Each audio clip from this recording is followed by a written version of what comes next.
You are getting ready to listen to the voice of Dr. Rhadi Ferguson, 2004 Olympian, four-time national judo champion, Brazilian jiu-jitsu black belt, author, speaker, and coach. Hey, what's going on? Welcome to another edition of Coffee with Rhadi. It's Dr. Rhadi Ferguson, 2004 Olympian, four-time national judo champion, Brazilian jiu-jitsu black belt, author, speaker, and coach. And I got my iced coffee today in my red cup because it's Labor Day. I don't drink, but I do drink coffee. Got a little iced coffee in the red cup. Happy Labor Day to you. I have the pleasure and privilege of coaching and teaching almost every day of the year with clients that I have in the athletic space and the health and wellness space. And most recently, I had the privilege of once again preparing some of my students and clients for the USJF, which is the United States Judo Association and Judo Federation National Championships. I'm in the coaching business and I'm in the teaching business, which means I am more of I'm a dream identifier and I'm a dream pusher. I like to push people and help people where they need to go. The thing about pushing people sometimes is that if I push you at a pace at which you're not ready to move, then you end up falling down. If I push you at a pace at which you're already going, then you actually go faster. And pushing somebody or pushing somebody too hard is often looked at as a problem for the person doing the pushing and not looked at as problematic for the person who is being pushed. For the person who's being pushed, if they're moving faster, then my push is nothing more than a nudge. For the person who is standing still, if I push them, then that push ends up knocking that person down. A lot of people look at the person who is doing the pushing and say that person is at fault for doing the pushing, when in fact, the pusher and the pushee are both responsible and accountable for the forward direction that occurs. If I push you and you're not ready to move yet, then I push you and you fall down. The distance at which you traveled when you fell down is actually further than where you were before I pushed you. A win. You say, yeah, but I got hurt. Yeah, people get hurt along the way. You say, yeah, but I fell down. I say, yeah, people fall down too. But yeah, but you pushed me too. I may have pushed you too hard. The question is, sir, ma'am, are you going to get up or are you going to complain about the push? Secondly, if I'm pushing someone and they're at a certain pace that push is more of a nudge and they get pushed along, then that person gets pushed along and that person actually goes faster. That person has taken that push and they've gone further than where they can go and they keep moving on. Now, did I help that person? I helped both people. One got hurt, one got along. They say, yeah, man, but you shouldn't push people hard. Yeah, I shouldn't push the people hard who don't want to be pushed. However, both individuals are standing in the same place. I don't know if they should be pushed or not until they get what? Pushed. Here's what I want to tell you.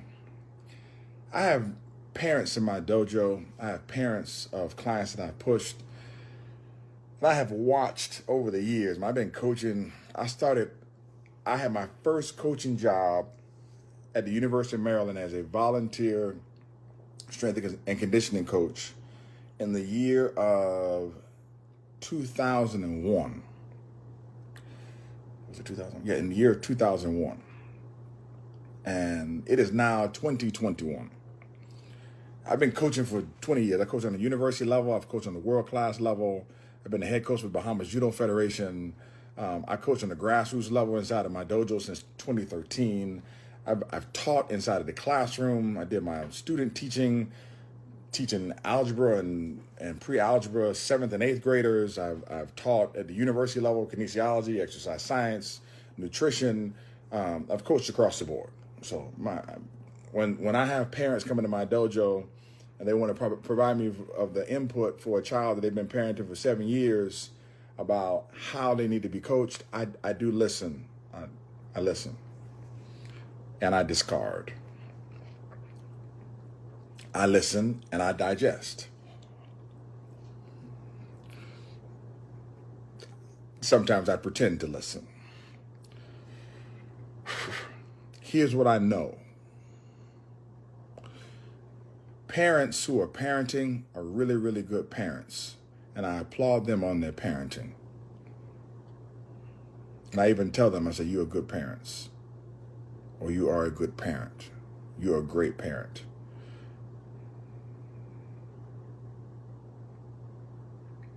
I am not sure about your coaching skills, but I know your parenting skills are top notch.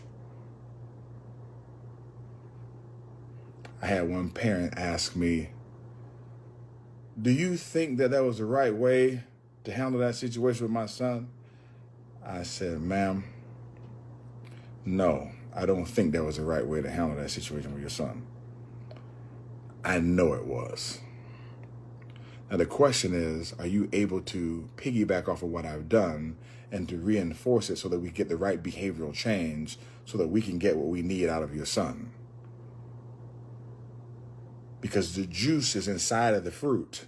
And if we don't peel it and if we don't squeeze it, we can't get the juice out.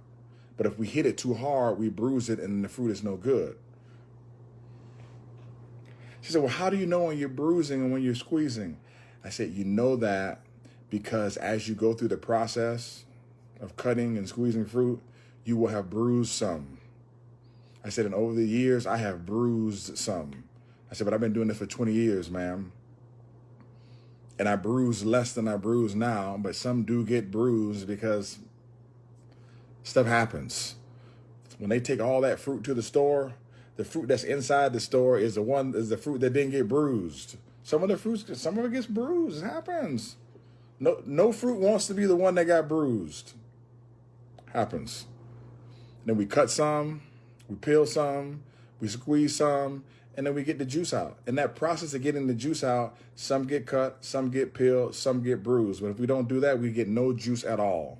And the thing about it is that everybody wants to go to the store and grab the carton of juice and pour it over some ice or pour it with some gin or pour it with something else. And they want to sit back and they want to sip that thing and they want to cross their feet and take a deep breath and enjoy the juice. But man, that process for you to get that juice, you don't want anything to know about. It's like the people at the farm said, they say everybody wants to have some sausage, but nobody wants to know how it's made. That's a fact. So as a coach, as a person who is pushing dreams, be very aware that you will hear a lot of negative comments about you trying to live vicariously through. Okay. You shouldn't push your kid to do. Or that's your kid's life, not your life.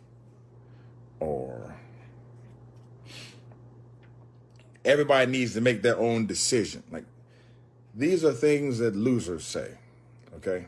Because when a battery is dead, you got to change it or you got to give it a jump. Everybody needs a push. A 5, 6, 7-year-old need help making decisions. They don't make their own decisions. We don't pile up their plates with candy and ice cream and tell them eat, and you make your own decisions. We don't do that. We give them what they need in order to be nourished, in order to be fed, in order to move forward, or to grow big and strong and healthy so that when they get to the point where they can start making their own decisions and they make them. And we even provide them an opportunity to make decisions when they're really not making them, so that when they make the wrong decision, we correct it and we let them know, hey, I'm correcting this decision because you didn't make the right one. All right? So when you're pushing, okay, when you're pushing, understand that you'll learn the timing of the push. You'll learn how hard the push is. Now, am I an expert pusher now? Of course I'm an expert pusher. Now I know I push people who need to be pushed. I don't push people who want to be pushed. When somebody's going really fast, I can push them a little bit more. And then I've even gotten to the point now where I understand that there's a time to pull back too. Another conversation. But in being a dream pusher, by default, you're going to have to also understand how to pull. Now, let's talk about the dream chasers. Inside of my coaching space, I have people who think big, who believe big, who have the type of faith that can move mountains. I have people who believe and think they can do anything. And those people are wonderful individuals. And I love coaching those people because they are in the realm, in the mental realm, in the mental space of that they can chase their dream and get it. And here's where I want to marry these last 2 points.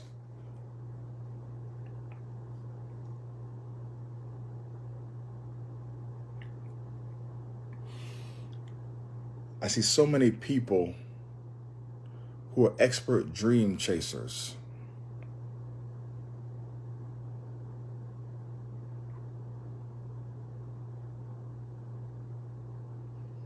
And they never become dream catchers.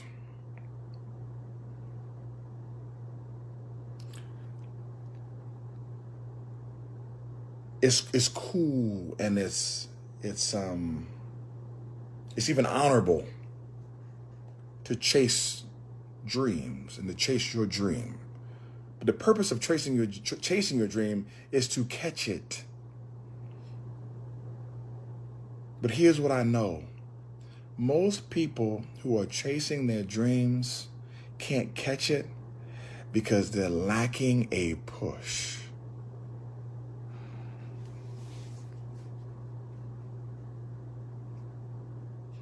I had a young lady tell me 3 weeks ago before the national championship the following: I don't want to be coached like this.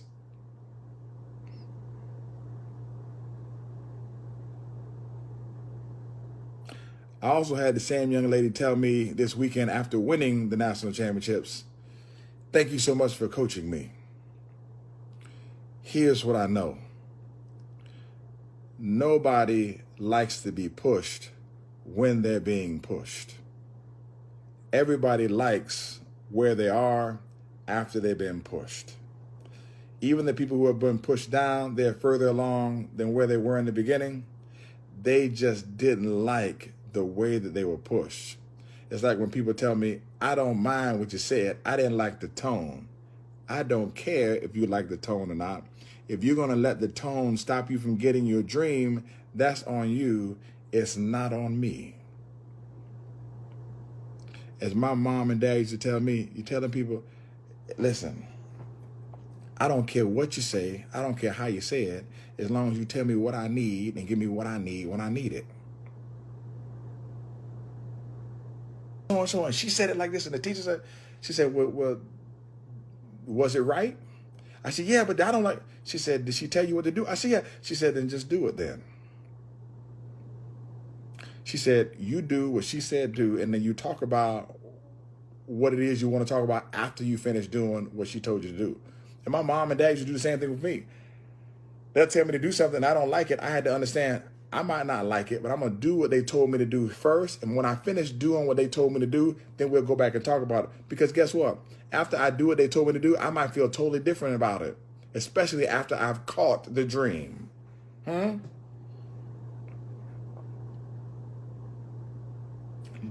Just think.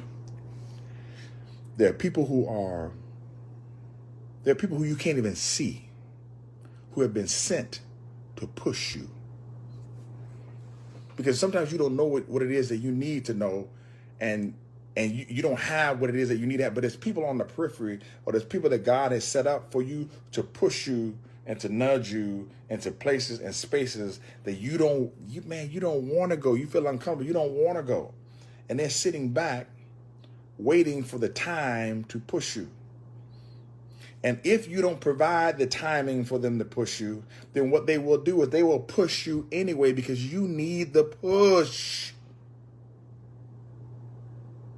And hopefully when the push comes, Jesus God, That's why the Bible says, "Be ye also ready." It doesn't say it doesn't say be ye always ready. It says, "Be ye also ready," because there's already somebody ready to help you and waiting to help you. That's why you have to be also ready. So when the push comes, the push can push you along, not push you down. Because the only people who are really, really upset about the push is when the push pushes them down. But they were not ready for the push when it came. You've heard the stories about the people who've won the lottery and have lost all the money. They've received the financial push they need, but that push pushed them down. I've said it before for years and years. You're not overwhelmed. You're underprepared. But everybody wants to say, I was overwhelmed, because you want to put it on somebody on the outside. That book from Collins, the book called Good to Great, says that the great people look in the mirror to identify where the problems are. So I don't ever say, man, I was overwhelmed. I don't say I was overwhelmed. I said, man, I was underprepared for this, because I need to take ownership and responsibility and accountability for it. Don't say, so-and-so pushed me too hard. What you say is, I wasn't ready for the push per what I asked for, because you're there because you asked for it. I don't like how she talked to me. I don't like how they talk to me. I don't think you should coach like this. I don't like how, Let me tell you something. The only people who are complaining about how the food is presented are for the people who aren't starving.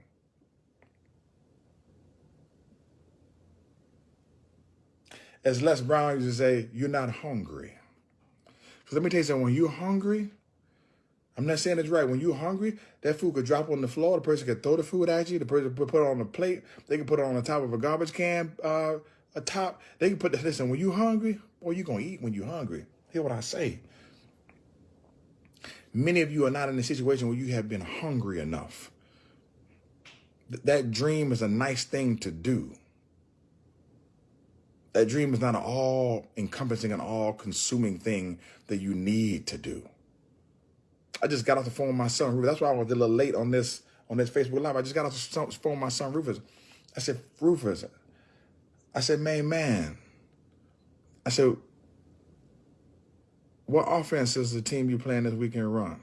Oh, they run a spread. I said, how many times do they run on first down? Well, I said, what's the percentage of the time they run on first down? I said, what do they do on 2nd and 5? What do they do on 2nd and 6 and more? How about third and 4 and less, 3rd and 5 and more? What do they do? I said, what is the conversion on 3rd down? How about conversion on 4th down? How many times did they run to the left and right during the football game? How many passes did that? He said, Dad, I don't know. I said, you know why you don't know? I said, because you didn't study. Now, this is me giving him a push now. I said, because you didn't study. I said, there's a difference between playing football and loving the game. I said, you remember when you started judo in the beginning, it was fun? He said, yeah, and then you didn't want to do it no more because it wasn't what? He said, fun. I said, right. I said, and you think college athletics are fun, son? I said, college athletics aren't fun. I said, winning is fun. I said, but practice is horrible. I said, but you can have more fun winning. I said, when you study. I said, study to show ourselves approved. When you study, your approval rating goes up. I said, man, you were just out there playing. I said, stop playing. And make sure that you're working for somebody else's approval. Now, some people say, you don't need nobody else's approval. Yes, you do. You need somebody else's approval because somebody has to approve you in order to give you a scholarship. Somebody has to approve you to sign their name on the line to give you a scholarship worth anywhere from $80,000 to $200,000 over a 4 to 5 year period. Somebody has to approve you. There has to be a stamp of approval for your performance and the things that you do. And if it is not up to the standards that the people who are in the seat of the dream pushers, If it's not up to their standard and they feel if they push you, you're going to fall down, not if they push you, you're going to move forward, then they're not going to approve you. So you are working for somebody's approval. At the end of the season, you're working for the championship trophy, which is the stamp of approval. At the end of the Olympics, you're working for the medal and get on the medal stand, which is the stamp of approval. At the end of the semester, you're working for the final and the final grade, which is the stamp of approval. You are always working for somebody. Listen to that stupid foolishness that people say, well, you don't have to work for nobody's approval. You do have to work for somebody's approval, because when people disapprove, they let you go. Jim, we really appreciate everything that you've done for the company. At this time, we're gonna make some we'll make some changes inside the organization, and your position is being discontinued, and your services here are no longer needed, and we're gonna have to let you go. Don't worry about packing up your office. We'll send you everything that's yours, meaning that everything inside of the office is ours. We'll send you everything that's yours, and don't worry about the last 2 weeks. We'll give you that annual vacation pay. Thank you so much for your service. And they give you a letter and let you know you've been terminated and you're gone, because your performance is no longer approved. The approval rating has gone down. You need to find a good person or a good group of persons who are going to push you towards what your dreams are. Then you have to constantly be chasing your dream. And then you need people pushing you at the right time and the appropriate time so that you can catch your dream.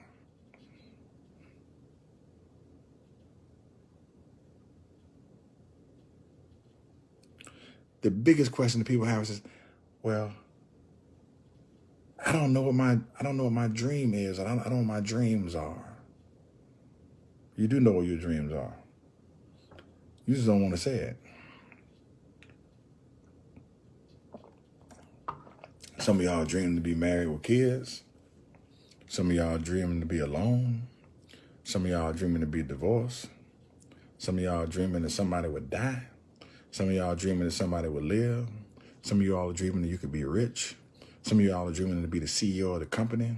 Some of y'all are dreaming to live a life where you don't have to work anymore. Some of y'all are dreaming for retirement at 40. Some of y'all are dreaming that these kids will be out of the house soon. Some of y'all, you got some dreams. Some of you guys dreaming to be professional athletes. Some of you guys dreaming to win a world championship. Some of you guys dreaming to just be good enough. Some of you guys want to be stronger. Some of you guys want to lose weight.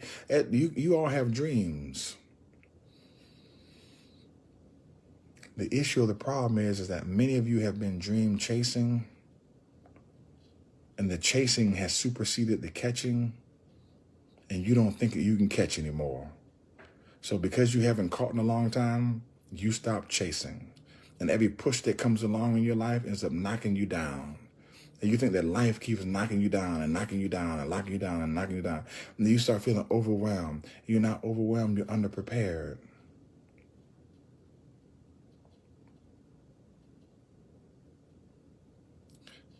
Get up. Get up off the proverbial floor of life. Get up off the floor in your mind. Stand up. Start moving in the right direction. I don't know you know what the right direction is. Stop acting foolish. You know that you should get up in the morning and drink water and not drink juice. You know you should get up in the morning and drink water and not drink alcohol. You know that smoking is not really great for you. There's some things that you know. You know that I'm a little overweight. I can walk a little bit more, and I need to back off the sugar. Like, you know, don't act crazy. Don't act like you don't know.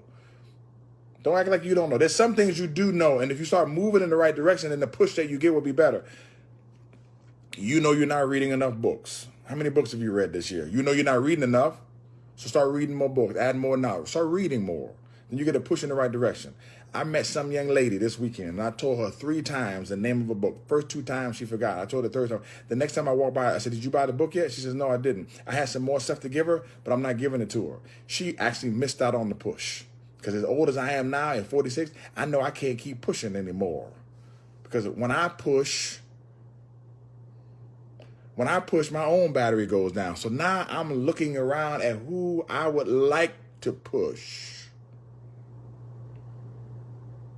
Now you mess around and be in a situation where you're dream chasing, okay?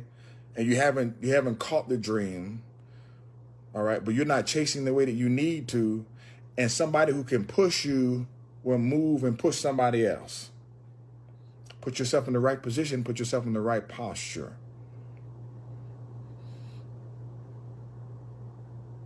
Put yourself in the right position and put yourself in the right posture. Get up off the proverbial floor. Stop complaining. Stop whining. Create the right emotional and spiritual position and disposition. Get on the right pace, moving in the right direction. So when the dream pushers come by in your life, they can help you start catching your dreams. You cannot always see the dream pushers that are available. You should always be dream chasing. If you don't have the right people in your life or in your circle, you will not be able to catch your dreams. Because at the end of the day, those people who are dream pushers, they're already dream catching because they're there to help. That is what they have been sent to do, and that is what they want to do. Understand where you are in your life at this particular time. Are you a dream pusher, which is not bad? Are you a dream chaser, which is what we all should be? And are you a dream catcher?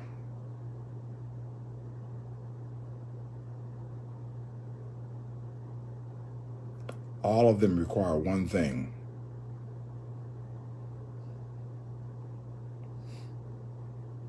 Pushing, chasing, and catching all require one thing.